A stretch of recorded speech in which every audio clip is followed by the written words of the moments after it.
ప్రార్థన చేయి. నీ బిడ్డల భవిష్యత్తు బిడ్డల కోసం ప్రార్థన చేయి. నీ బిడ్డల పేర్లు ఎత్తిపెట్టి ప్రార్థన చేస్తే, నీ భర్త పేరు ఎత్తిపెట్టి ప్రార్థన చేస్తే, పాడైపోయిన పరిస్థితిని మరలా దేవునికి అప్పగించి ప్రార్థన చేస్తే, అప్పులు ఊబులో ఉన్న నీవు ప్రభువా సహాయం చేయని చెప్పి నీ చేతిని దేవునికి అప్పగిస్తే, దేవుడు ఏం చేయబోతున్నాడో అది నీకు తెలియాలి. హల్లెలూయా.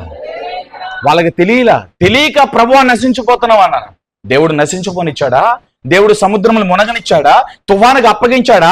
అలలకు అప్పగించాడా? సముద్రం మధ్యలో వదిలిపెట్టి నాకు ఎందుకు అని చేతులుకొని వచ్చాడా? ఆయన నమ్మదగిన దేవుడు. ఆయన వద్దకు వచ్చిన వారిని ఆయన చేర్చుకునే దేవుడైన, పిలిచిన వారికి ఆసనుడైన, ఆపత్కాలంలో ఆదుకునే దేవుడైన.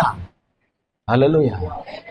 నీ గమ్యానికి మార్గం ఆయనే, నీ గమ్యానికి క్షేమం ఆయనే, నీ గమ్యములో బలమునిచ్చేది ఆయనే. నీ గమ్యములో నీరసము నిన్ను ఆవరించినప్పుడు, ప్రతికూలతలు నీ జీవితంలోకి వచ్చినప్పుడు, ఆ ప్రతికూలతలో జయమునిచ్చి నడిపించే దేవుడు యేసు ప్రభువు.